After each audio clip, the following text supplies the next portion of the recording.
I remember right after 9/11, there was all this, let's invade Afghanistan and bomb them back into the Stone Age. Yeah. And I remember a woman writing from Afghanistan saying, it already is around. Exactly. Yeah. The cast in the novel is international because I am not an Afghan. I am a foreigner. I wanted to explore from the viewpoint of the foreigners what the world did to Afghanistan. So we have a Russian woman who arrives at the beginning of the novel in Afghanistan looking for her brother who had disappeared in Afghanistan 25 years ago during the Soviet invasion. Then here she is, while she is in Afghanistan, she comes to the house of this Englishman who had lived in Afghanistan until he was, most of his life. He is now 70, and his wife has been murdered by the Taliban, and his daughter disappeared during the Soviet regime. So I wanted to explore all these. So that is the old generation, and then I bring in the new generation, which are the jihadi boys and the special forces soldiers who are running around Afghanistan trying to find the Al-Qaeda soldiers. I mean, these people are themselves rubble. Absolutely, yes. And all of them in some ways is personified by the house in the novel, which is the central character, I think, in the novel. The house is owned by Marcus, the Englishman, and it's a mansion, and it has 5 rooms in it, 5 main rooms. Each of those is dedicated to one of the 5 senses. So the first one is dedicated to the sense of sight. So on the walls are frescoes to do with the sense of sight. Then we move on to the sense of hearing, then the sense of touch, the sense of taste, and so on and so forth. So I wanted the house to stand for the human body, which has been shattered by the war over the past 30 years. And next to the war, Marcus, the Englishman, it's his house. Marcus is also a perfume maker. So the next to the house is a perfume factory. The sense of smell is the sense that is linked most closely to memory. So I wanted the perfume factory, which is next to the house, to stand for the past, as it were, also. So if the house is the body, the factory is the soul or the consciousness. There's a piece of history literally discovered in the basement. Indeed, yes. Tell me about that. I love that.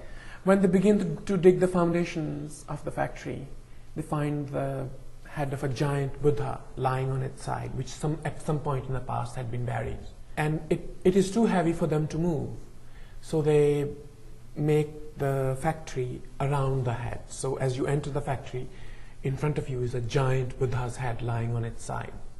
I wanted to comment through it on what the Taliban did to the Buddha's Bamiyan, which they destroyed, because they said that Afghanistan is a Muslim country, only Islam will be allowed to exist in this country. In the spring of 2001 was just a few months before the attacks on the Twin Towers, was when they destroyed those Buddhas.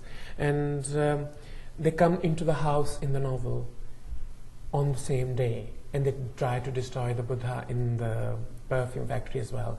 But when they fire bullets into it, it begins to bleed liquid gold, and they become frightened and they leave. So having the Buddha in the basement was not my way of saying that Buddhism is in any way a peaceful religion compared with Islam, that Islam is bad and that we should go back to Buddhism. No, I think what I wanted it to be was exactly what I said, that it's the past. A country's past, a person's past, a culture's past cannot be swept aside, cannot be buried under the ground. Or nailed to the ceiling either. Absolutely. The Taliban said only Islam is allowed to exist, and I'll come back to the books in a minute, in that they said only the Quran is allowed to exist. The only book in the world that you need is the Quran, the rest will be burned. So Marcus's wife, and who over the course of their life have collected thousands of books, their house is full of books, just the way my house is full of books.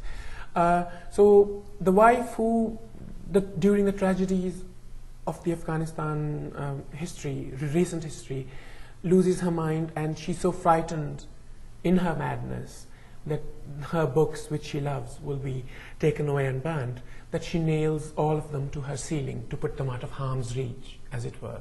So as you enter this house, which has those beautiful frescoes to do with the senses on the walls, and you look up, you see the ceilings are tiled with books, as it were. And throughout the novel, there is this gentle literary rain, so that the books, when the nail become weakened, they fall to the ground. And that was my way of saying that, no, I don't want to live in a world where the Quran is the only book, or the Bible, or Homer, or whatever. I want to know what everybody on the planet is thinking, what everybody, and has thought in the past. I need the Greek myths, I need the Indian myths, I need the Aboriginal myths, I need Aeschylus, I need Herman Melville, I need Michael Ondaatje, yeah, as well as the Quran. The book is The Wasted Vigil. I've been speaking with the novelist Nadeem Aslam, and The Wasted Vigil, published by Bond Street Books.